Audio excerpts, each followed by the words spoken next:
Ned Diaz, 15 millions pour aller combattre au PFL, c'est énorme. Je suis assez d'accord, je pense pas que l'UFC enverra des combattants combattre au Bellator, au PFL ou au One, c'est beaucoup trop risqué pour eux. Ngannou contre Wilder dans un combat mixte, c'est l'idée du PFL. 3 rounds de 5 minutes, des infos percutantes, alors rentre le menton, lève les bras, protège-toi du début à la fin et...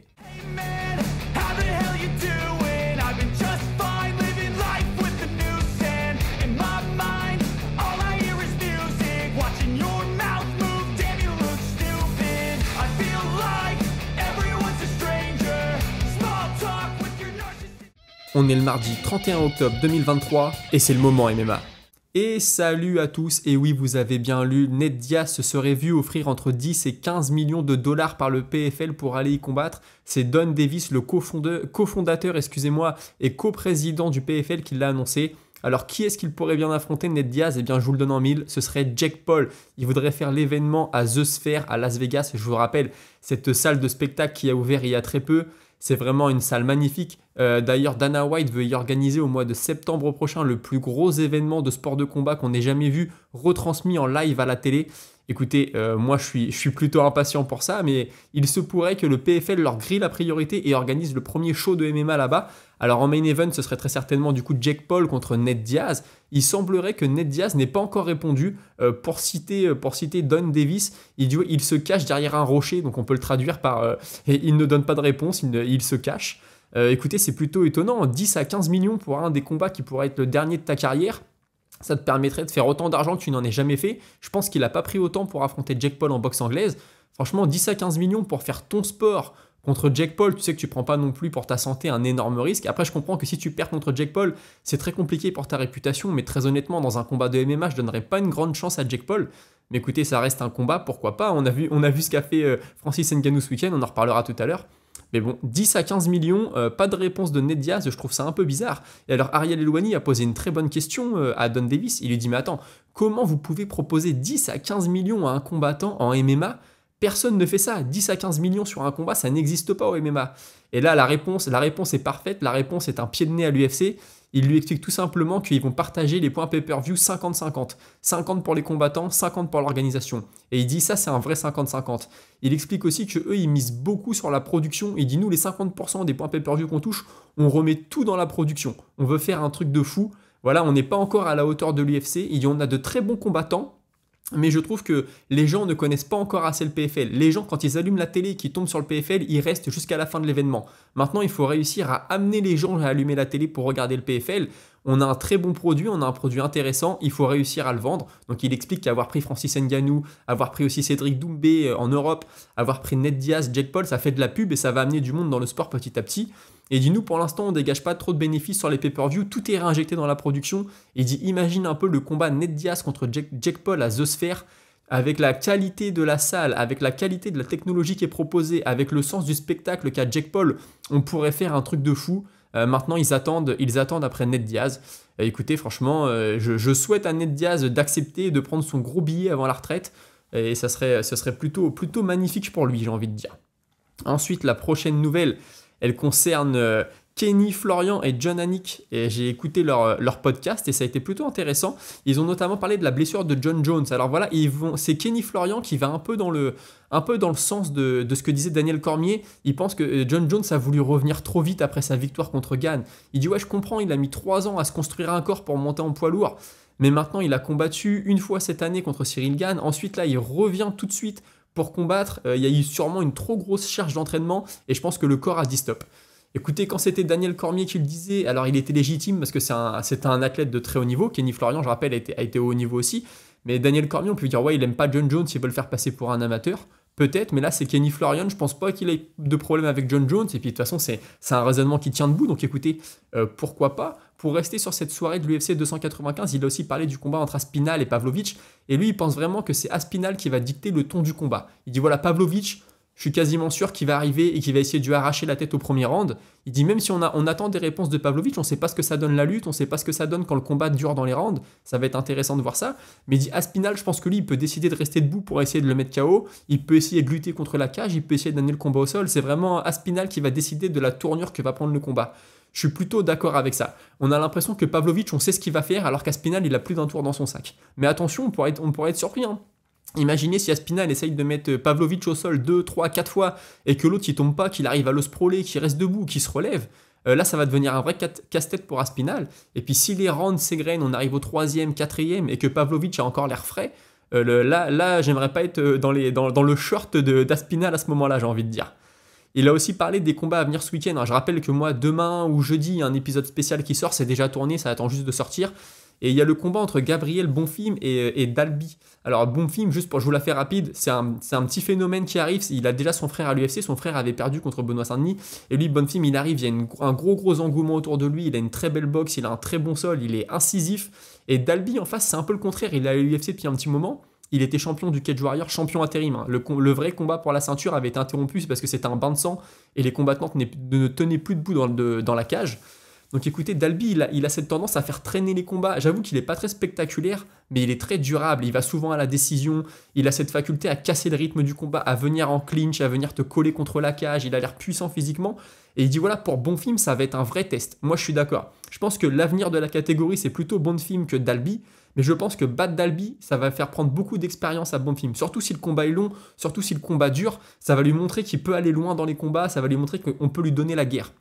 Je suis assez d'accord. Après, bien sûr, Bonfim peut arriver, mettre un KO ou une soumission au premier round à Dalby, je serais pas surpris. Mais je pense que c'est un combat qui peut traîner un peu et ça peut être un très bon combat pour l'expérience de Dalby. Ensuite, on a eu aussi Dan Hardy qui s'est exprimé sur l'UFC. Alors lui, Dan Hardy, il faut savoir qu'avant, il était combattant UFC, il a commenté l'UFC, et il a vu une grosse altercation avec Herb Dean, et depuis ça, il avait été sorti. Il avait été licencié de l'UFC, donc voilà, maintenant, vous ne le verrez plus commenter l'UFC, mais il est toujours dans le monde des sports de combat, on le voit un peu partout. Et là, il est invité chez Ariel Helwani, et bon, il en a lâché un petit pic à l'UFC, mais ce qu'il dit est vrai. Ce qu'il dit est vrai, je pense qu'il y a un peu d'amertume dans ses paroles, mais écoutez, il explique que Dana White ne laissera jamais ses combattants aller combattre ailleurs, que ce soit, il l'a fait en boxe avec Mayweather, mais il dit voilà, je le vois pas renvoyer ses combattants faire de la boxe, envoyer ses combattants combattre au Bellator ou au Rising ou au PFL ou au One, parce qu'il a trop à perdre. Il l'avait fait à ses débuts, il avait envoyé Chuck Liddell au Pride, mais aujourd'hui il ne le fera plus. Moi, je suis d'accord. Je suis d'accord avec ce que dit Dan Hardy, mais je suis aussi d'accord avec la mentalité de Dana White. T'as pas envie de prendre de risques. Quand il avait envoyé Chuck Liddell au Pride, le Pride était, à mon sens, un petit peu au-dessus de l'UFC. Même si certains te diront non, c'était l'UFC. Moi, je trouve que le Pride, à l'époque, moi, j'étais jeune, hein, mais je me suis replongé dans les vidéos, puis je me souviens autour de moi, on en parlait un peu. T'avais vraiment l'impression que le Pride, c'était là où il fallait être pour être un combattant. Bon, maintenant, le Pride a disparu, mais à l'époque, l'UFC avait besoin de prouver. Ils avaient besoin d'aller chercher les téléspectateurs du Pride, de dire regardez ce qu'on fait nous. Aujourd'hui, l'UFC, il va aller chercher les téléspectateurs nulle part. Les gens qui regardent le PFL, franchement, ils regardent l'UFC. Les gens qui regardent le Bellator, ils regardent l'UFC à 99%. Par contre, les gens qui regardent l'UFC ne regardent pas forcément le PFL ou le One ou je ne sais quoi. Vous voyez, moi, c'est un peu mon cas. Vous savez, je regarde beaucoup moins les autres organisations. Je regarde l'UFC, j'en loupe pas un. Mais le Bellator, le PFL, le One, honnêtement, ça m'arrive d'en louper. J'en loupe même beaucoup. Je regarde surtout les grosses affiches. Mais voilà, donc je comprends ce que dit Dan Hardy. Il n'enverra pas d'autres combattants Dana White, je suis d'accord. Et je pense que de toute façon, il n'a pas à le faire. Imaginez s'il envoie son champion. Là, il parlait dans l'interview Dan Hardy surtout de O'Malley et de je ne sais plus qui, de John Jones. Et je comprends, imagine, t'envoies ton champion poids coq O'Malley qui a la grosse hype autour de lui, comme on dit, il va combattre au Bellator, il se fait battre. Les gens vont dire, mais attends, c'est ça l'UFC, soi-disant le mec c'est le meilleur poids coq au monde, il se fait taper au Bellator, c'est pas normal. Et puis s'il gagne au Bellator, on dira, bah forcément c'est l'UFC, c'est les meilleurs, mais il ira pas chercher une part de marché là-bas. Et John Jones c'est pareil, alors là c'est John Jones, le GOAT, le meilleur de tous les temps, s'il va se faire taper dans une autre organisation, c'est terrible pour l'UFC, ils ont beaucoup trop à perdre. Et puisque je vous parle de cross-fight, j'ai envie de dire, ou de cross-organisation, c'est le moment de parler de ce qui s'est passé ce week-end avec Ngannou. Alors voilà, il faut savoir que le boss du PFL, hein, dont je vous parlais tout à l'heure, il estime que le PFL a énormément gagné samedi soir. Il dit de toute façon, le MMA a gagné, les fans ont gagné, le PFL a gagné, les seuls qui ont perdu, c'est la boxe anglaise. Je suis plutôt d'accord, parce qu'il y a de gros soupçons. Il y en aura toujours avec la boxe anglaise, mais on pense que c'est un combat plus ou moins arrangé, enfin on entend, moi je suis pas forcément le gars qui croit à ça, mais c'est ce qu'on entend sur les réseaux, on voit aussi des gens qui disent mais attends c'est pas possible, le mec il est champion du monde poids lourd, Tyson Fury, et puis il a quasiment perdu, il s'est fait envoyer au tapis par un mec qui a jamais fait de boxe anglaise qui vient du MMA, c'est pas faux non plus, donc pour la boxe anglaise franchement celle-là a fait mal. Par contre il dit que c'était une des plus belles soirées de combat de ce qu'il a vu au niveau de la production, au niveau du show, tout ça, il dit honnêtement j'avais jamais vu un show aussi magnifique. Du coup Ariel Helwani lui dit ouais, est-ce que tu penses que maintenant le futur de la boxe anglaise c'est fini Las Vegas, tout va se passer en Arabie Saoudite? Il dit honnêtement, je sais pas, ils font du très beau boulot, mais par contre, ce qui est possible, c'est qu'il y ait d'autres endroits dans le monde qui ont un gros attrait touristique, des endroits où il y a de l'argent, et qui se mettent à faire de la boxe anglaise pour attirer encore plus de touristes. Ouais, moi franchement, je suis pas assez dans le business pour le dire, mais c'est vrai que quand tu as de l'argent pour organiser, quand tu as quelque chose à vendre, faire de la boxe anglaise, ça braque quand même les projecteurs sur toi. Donc écoutez, pourquoi pas? Ensuite, on lui pose forcément des questions sur Francis. On lui dit alors, c'est quoi la suite pour Francis? Est-ce qu'il va combattre au PFL? Alors il dit oui, c'est sûr et certain, il y aura un combat au PFL en 2024. Du coup, on lui demande, ça sera un combat en anglaise, en MMA? Il dit, nous tout ce qui est boxe anglaise, ça ne nous regarde pas, on sera là pour le soutenir, ça va faire briller notre marque, ça va faire briller notre nom, ce qui est entièrement vrai. Il dit par contre, nous, tout ce qui touche au MMA, ça sera avec nous. Et après, El Wani lui dit, ouais, on a entendu parler peut-être d'un combat mixte, des règles mixtes. Il dit, oui, c'est vrai, on parle d'un combat mixte contre Wilder. Alors là, il dit, ah bon, Wilder, et ça va être quoi les règles de la boxe anglaise avec des mitaines, du sol mais pas de soumission? Il dit, ouais, peut-être quelque chose comme ça, peut-être pas de coups de pied, que des coups de poing, un peu de combat au sol. Il dit, on sait pas, mais c'est possible. Et en tout cas, si ça se fait, ça se fera sous l'égide du PFL.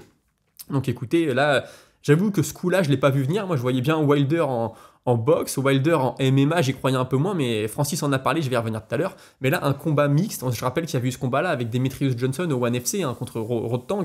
Ils avaient fait un round en boxe taille, un round en MMA, et le troisième round devait être en boxe taille, je crois, mais bon, ça s'était achevé parce que Demetrius Johnson l'avait fini. Mais écoutez, pourquoi pas du coup, ça me fait un peu peur. J'ai peur qu'on ne revoie plus jamais Francis Ngannou faire du vrai MMA. Et forcément, il en a parlé dans l'interview. Il dit, ouais, bah, c'est vrai que pour Francis, aujourd'hui, en MMA pur, le seul combat qui fait sens, c'est John Jones. Mais bon, John Jones, c'est à l'UFC, donc forcément, c'est compliqué.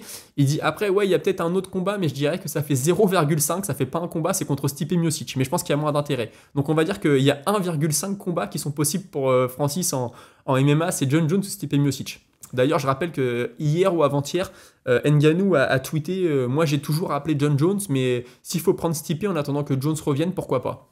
Maintenant, c'est pareil, il y a des histoires de contrats, l'UFC, le PFL, moi ça me semble très très compliqué, même si j'avoue que j'ai beaucoup envie de le voir ce combat. Contre John Jones surtout. La trilogie contre Stipe m'intéresse un peu moins. Ensuite, voilà, il dit bah écoute, le combat pour Francis, ce sera sûrement mars ou décembre. Il dit après, c'est vrai que pour l'instant on parle beaucoup de Wilder, on a aussi autre chose en projet, mais ça j'en parle pas. Alors on lui dit ouais, ça va être où le combat contre Wilder? Ça va être en Arabie Saoudite. Il dit bah écoute, on pourrait le faire là-bas, pourquoi pas, parce qu'il y a une petite histoire avec Fury. On pourrait le faire en Afrique, parce que voilà, les deux sont originaires d'Afrique, ou en France. Donc écoutez, moi la France là, franchement ça me régalerait de voir Francis Ngannou en France. Là je pourrais peut-être aller au PFL, même si c'est un combat avec des règles mixtes, que ça m'intéresse pas forcément. Moi j'aime le vrai MMA, mais écoutez, juste pour voir en vrai Ngannou, voir en vrai Wilder combattre, ça m'intéresserait beaucoup. Et donc ensuite, on lui pose des questions sur le PFL. On lui dit, ouais, alors l'expansion du PFL, comment ça se passe? On lui demande aussi s'il n'a pas pour projet de racheter le Bellator, parce que c'est un peu dans les tuyaux. Et il dit, là, je peux pas vous répondre pour le Bellator. Honnêtement, il dit, nous, le PFL, on aime bien ce qu'on fait, on aime bien ce qu'on produit, on aime bien l'emballage, j'ai envie de dire. Il dit, ce qui se passe dans la cage, on aime bien aussi. Maintenant, c'est vrai que si on peut avoir des meilleurs combattants, si on peut avoir l'élite des combattants, on va pas cracher dessus. Donc moi, ce que je comprends de cette déclaration, c'est un peu j'ai envie de dire, c'est un petit peu du poker menteur. Pourquoi pas racheter le Bellator, mais garder la formule PFL et surtout faire venir les meilleurs combattants du Bellator au PFL? Là, ce serait tout gagnant. Tu gardes ton produit et puis tu ajoutes juste des nouveaux combattants et tu prends l'élite des combattants. Donc ça, ce serait un super coup pour eux. Écoutez, l'avenir nous le dira. Avant de passer à ce qu'en pense Ngannou, parce que là, je vous dis ce qu'en pense le PFL, mais Ngannou, vous vous doutez bien, il s'est aussi exprimé. Écoutez, je vous propose de rentrer dans la minute boxe. Et cette minute boxe, on la commence avec Eddie Hearn, le célèbre promoteur de boxe anglaise. Alors lui, il est super heureux de ce qu'il a vu samedi soir. Voilà, il en peut plus d'Ngannou. Il veut vraiment voir son poulain Anthony Joshua affronter Ngannou. Alors il dit non, Anthony Joshua, c'est mieux que Wilder, croyez-moi. On peut faire ce combat en Afrique, ça sera un Rumble in the Jungle 2. Bon écoutez, pourquoi pas. El Wani lui dit non mais franchement t'as vu ce qu'il a fait à Fury, tu crois vraiment qu'Anthony Joshua il va réussir à tenir face à Ngannou? Alors Eddie Hearn il dit mais oui forcément Anthony Joshua il est prêt pour ça va être un super combat, ça va être une belle guerre. Moi personnellement ce que j'en pense, ça sera peut-être un combat un peu plus ouvert, mais après est-ce que ça vaut le coup? C'est sûr que pour Anthony Joshua ce serait bien, pour Ngannou il se ferait de l'argent. Si Ngannou il battait Anthony Joshua, il pourrait peut-être avoir une revanche contre Fury. Écoutez, je sais pas, en tout cas maintenant là vous voyez Ngannou, là, c'est vraiment devenu le gros poisson des sports de combat en général, MMA, boxe anglaise, tout le monde en parle. Franchement, je pense qu'il va surfer sur cette vague-là, et honnêtement, même si moi j'étais déçu de le voir quitter l'UFC, déçu de ne pas le voir défendre sa ceinture de multiples fois, faut avouer que pour sa carrière personnelle et pour son compte en banque, je pense qu'il a fait le bon choix. Écoutez, maintenant, je vais quand même vous parler de ce qu'a dit Ngannou. Ngannou s'est exprimé sur ses combats, et tout d'abord, il en a eu une petite pour les juges. Il dit honnêtement, ces juges qui ne m'ont pas donné la victoire, je veux plus jamais qu'ils jugent un de mes combats. Bah écoutez, ça, il y a toujours il y a ce petit doute sur l'honnêteté des juges. Bah lui, je comprends qu'il est mauvaise. Nous, en tant que spectateurs, on en pense ce qu'on veut. Mais lui, c'est quand même le principal intéressé. Je peux comprendre qu'il soit un petit peu énervé. Ensuite, il explique aussi que Fury l'a sûrement un peu sous-estimé, mais il dit je comprends aussi, pour lui c'était compliqué. Moi je savais que si je faisais une erreur, j'allais me faire punir. Et je savais ce que faisait Fury dans un ring, j'ai déjà pu le voir. Lui, il m'a jamais vu boxer. Il savait pas ce que j'allais proposer, donc je peux comprendre que ça soit dur pour lui d'avoir une stratégie, je peux comprendre que ce soit dur pour lui d'être motivé tous les jours à la salle quand tu sais pas vraiment qui tu vas affronter. C'est un bon point pour Ngannou. Ensuite, il dit qu'à force d'entendre les gens lui avoir dit qu'il n'avait pas de cardio, qu'il allait jamais tenir 10 rounds face à Fury, qu'il avait seulement une force de frappe, que passer le deuxième round, il serait plus là. Il dit bah moi j'avoue que dans ma tête, ça m'a fait douter un petit peu. Il dit ouais honnêtement tu vois aujourd'hui avec le recul, je me dis que j'aurais peut-être pu appuyer un peu plus sur la pédale. Quand je suis arrivé au 9e, 10e round, j'étais encore bien. J'aurais peut-être pu accélérer dès le début, mais comme je savais pas, j'allais dans l'inconnu. Moi j'ai jamais fait de boxe anglaise, j'ai jamais fait de 10 rounds, je savais pas ce que ça allait donner. Donc honnêtement, c'est un petit peu rentré dans ma tête tout ce que les gens m'ont dit.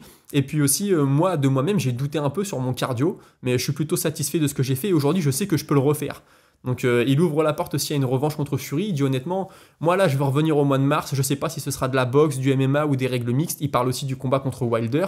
Il dit ouais, Wilder, faut savoir qu'il s'est entraîné en MMA. Ça fait quelques mois qu'il s'entraîne, donc on peut faire un truc bien. Donc là, Elwani était un peu surpris. Hein. C'est d'abord Ngannou qui en a parlé et ensuite le boss du PFL qui est venu s'exprimer là-dessus. Mais voilà, et il dit par contre si Fury revient et qu'il me dit qu'il veut qu'on fasse la revanche, il aura la priorité. Et il parle aussi du mois de mars. Donc voilà, la revanche contre Fury, lui il a jeté l'hameçon, il va voir si ça mord de l'autre côté. Et puis il dit aussi que selon lui, ça va être un peu compliqué pour Fury d'aller combattre au mois de décembre contre Usyk. Il dit honnêtement, tu vois, il a pas pris beaucoup de coups, c'est vrai, il est pas blessé, mais regarde, moi j'ai le visage bien, j'ai même pas de cocard, et moi je pourrais pas aller combattre en décembre parce que j'ai un camp d'entraînement derrière moi, etc. Il dit donc Fury, honnêtement, je ne vois pas aller chercher Usyk. Maintenant, je pense que mon combat contre Fury devra attendre le combat entre Fury et Usyk. Ouais, moi je pense que c'est vrai, je pense que Fury va d'abord aller chercher Usyk avant d'aller faire une revanche. Tu vois, il est quand même assez lucide Ngannou, hein. Il parle de beaucoup de choses, mais il dit voilà, j'aimerais ma revanche contre Fury, mais je pense qu'Usyk aura la priorité. Honnêtement, il a des plans. Il a dit aussi qu'il allait prendre sa décision dans la semaine ou dans les 2 semaines à venir, là, qu'il allait prendre sa décision pour la suite. Donc j'ai très hâte de savoir ce que ça va donner. On lui a parlé de Dana White, on lui dit ouais, d'après toi, qu'est-ce qu'il pense Dana White de ta performance? Il a dit honnêtement, ça m'intéresse pas. Moi, ce que pense Dana White, c'est pas mon problème. Moi, je suis satisfait de ce que j'ai fait, c'est le principal. On lui dit ouais, t'as vu, il y a beaucoup de combattants aussi qui ont dit que tu faisais une erreur en quittant l'UFC, qui ont dit que t'étais pas au niveau pour aller combattre Fury. Et là celle-là, elle est bonne, honnêtement. Il dit ouais, mais tu sais, il y a plein de combattants qui n'ont pas de personnalité. Ils ont besoin de se référer à quelqu'un, donc ils se réfèrent à Dana White et ils répètent ce qu'a dit Dana White. Moi, c'est pas mon truc. Il a dit en gros, je suis trop gros pour être sous emprise. Je suis trop gros pour être un petit chien. En gros, c'est ça qu'il a dit. Et voilà, il dit ouais, je leur en veux pas. Donc, allez, je leur en veux pas, mais je le dis quand même. Vous voyez, il y a un petit pic pour eux. Et puis juste pour rappel quand même pour les gens qui ont suivi Ngannou depuis très peu, il faut savoir qu'à l'UFC ça s'est terminé en très mauvais termes avec Dana White. Il a eu un premier run à la ceinture Ngannou quand il est arrivé à l'UFC, jusqu'à sa première chance à la ceinture contre Miocic, l'UFC n'en pouvait plus, ils étaient à fond derrière lui. Je me souviens des conférences de presse Miocic, Ngannou pour le premier combat je parle. Hein. Tout le monde n'avait Dieu que pour Ngannou, tout était Ngannou. C'était comme si Stipe Miocic avait déjà perdu, on lui demandait ce qu'il ferait ensuite, contre qui il allait défendre, etc. Et même Miocic était un peu surpris de dire ouais, bah, dis donc, c'est vraiment lui le nouveau gars, moi je compte pas trop. Et finalement, il avait perdu le combat, et aussitôt après ça, Dana White l'avait fustigé en disant qu'il aimait pas son comportement, qu'il manquait de respect au personnel, etc. Bon, nous, en tant qu'extérieur de l'UFC, on pouvait croire Dana White. En plus, c'était le moment où ça se passait mal avec Fernand Lopez. C'était vraiment la rupture totale. Lopez, il lui en mettait tout le temps une petite couche à Ngannou. Je me souviens, il avait fait des déclarations en disant « Oui, Ngannou, je le laisserai pas tout seul avec mon meilleur ami, etc. » C'était pas une bonne période pour Ngannou, hein. Il venait de perdre, etc. Alors ça, je crois que les déclarations de Lopez, c'était un petit peu après, parce que de mémoire, le combat qui a suivi de Ngannou après Miocic était contre Curtis Blaydes, et je crois qu'il était retourné faire son camp d'entraînement à Paris. Je veux pas dire de bêtises, mais en tout cas, toute cette période entre la perte contre Miocic, le combat contre Derrick Lewis qui était vraiment pas terrible, et le retour avec Curtis Blaydes, là, il y a eu un an et demi, je dirais, où Ngannou, il en a pris plein la tronche. Et puis petit à petit, on se rend compte qu'en fait, personne d'autre ne dit que ça se passe mal avec Ngannou, alors on sait pas trop. En tout cas, Ngannou, ensuite, a eu sa deuxième chance au titre contre Miocic. Il a pris la ceinture. Ensuite, il a défendu contre Gane. Et là, le divorce a été consommé avec l'UFC. C'était toujours Dana White qui le fustigeait, Ngannou qui ne voulait pas continuer. Donc il a dit, voilà, quand je suis parti de l'UFC, j'étais content. J'étais vraiment en désaccord total avec l'UFC. J'avais signé nulle part, mais je savais que je n'allais plus signer à l'UFC. J'aurais pu retourner au Cameroun. Bah ça, c'est vrai, je pense qu'il aurait pu retourner au Cameroun, puisque de toute façon, il avait quand même assez d'argent. Je pense que pour vivre là-bas, il était largement bien. Déjà, pour vivre en France, il aurait été bien, mais là-bas, je vous explique pas. Donc voilà, il a quand même un gros caractère, hein, Ngannou. L'autre jour, j'en parlais avec un ami, on était tous les deux déçus de le voir quitter l'UFC, de ne pas combattre John Jones, etc. Mais comme je l'ai dit, force est de constater que ses choix sont payants. Écoutez, je pense qu'on a fait le tour de la question sur Ngannou, on va sûrement en entendre parler dans la semaine. Dernier point de la Minute Box, ce week-end, c'est Boakao contre Senchai au Barnacle. On en avait parlé il y a très longtemps, et là, ça y est, ça arrive le 4 novembre. Donc écoutez, très belle affiche pour les fans de boxe Thaï. On va voir les deux, là, c'est la donnée sans gants. Ça va être plutôt sympa. En plus, ça a lieu en Thaïlande, donc je pense que la foule sera au rendez-vous. Ensuite, puisqu'on est dans l'annonce de combat, mais plus en boxe cette fois, ce week-end, c'est le retour de Rico Verhoeven, champion du Glory. Écoutez, qu'est-ce que ça va donner? Est-ce qu'il a encore beaucoup de combats derrière lui? Je sais pas. L'autre jour, j'entendais parler Robin Black, qui disait, vous savez, Verhoeven, il a un moment de sa carrière où il approche de la fin. Il a été le jeune qui montait, qui battait les anciens. Ensuite, il a eu son règne. Et maintenant, c'est tous les petits jeunes qui arrivent et qui viennent se frotter à lui. Est-ce qu'il va réussir à... C'est vrai que là, il a vécu son cycle. Il a vraiment vécu son cycle, Verhoeven. De petits jeunes qui montent, la petite pépite, ensuite il a régné, puis maintenant, est-ce que le déclin, on ne sait pas, mais en tout cas, la nouvelle génération est là, prête à combattre. Une petite annonce de combat, Benel Dariush contre Arman Tsarukyan le 2 décembre, c'est officiel. J'en avais parlé, c'était pas encore officiel, c'était tout proche d'être fait. Là, ça y est, c'est officiel. Super combat, 5 rounds main event. Honnêtement, on va se régaler. Et le co-main event, ce sera Dan Hooker contre Bobby Green, c'est aussi officiel, et ça aura lieu en 5 rounds. Je sais pas trop pourquoi. Je sais que les deux aiment les combats en 5 rounds, c'est deux vétérans. Maintenant, écoutez, c'est décision de Dana White, hein, il l'a annoncé là il y a très peu de temps, c'était dans la matinée. Bah écoutez, on aura deux combats de 5 rounds, co-main event et main event pour Austin. Alors, il a peut-être aussi envie de régaler les fans à Austin, Dana White, je sais pas. Mais écoutez, la dernière info avant de passer à la minute auditeur, c'est Petr Yan. Triste bilan pour Petr Yan, ça fait 2 ans qu'il n'a pas gagné. Il avait battu Cory Sandhagen pour la ceinture intérim. Ensuite, il y a eu une défaite contre Aljamain Sterling. Une autre contre Sean O'Malley et une autre contre Merab Dvalishvili. Franchement, c'est très dur. Surtout que je rappelle que contre Sean O'Malley, c'est très serré. Et par contre, contre Merab Dvalishvili, bon, bah, il a pas vu le jour. 2 ans sans gagner, très compliqué pour Petr Yan. Écoutez, j'espère qu'il va se remettre. Et maintenant, c'est le moment de la minute auditeur. Et la minute auditeur avec le message de Patrick. Alors tout à l'heure, c'est marrant parce que le boss du PFL disait que la soirée en Arabie Saoudite avait été une pure réussite. Mais Patrick dit un truc que j'ai beaucoup entendu sur les réseaux, que je partage un peu, c'est que ça a été trop long. C'était beaucoup trop long, l'arrivée des combattants, tout ça, ça a beaucoup traîné. Quand tu regardes le MMA, t'as l'habitude que ça s'enchaîne quand même assez vite. Je rappelle que l'UFC 294, la main card, en moins de 2 heures, c'était bâclé. Après, vous me direz, il y a eu beaucoup de chaos, mais quand même, les combattants n'ont pas traîné à arriver, etc. Donc je suis plutôt d'accord avec Tim D. Il me dit ensuite que voilà, Wilder contre Francis, ce serait plutôt cool. Que si ça avait lieu aux États-Unis, ça ferait sûrement enrager Dana White. Ouais, peut-être. Je pense que Dana White, de toute façon, il a Ngannou pas dans son cœur. Je sais pas où il le porte, mais pas dans son cœur.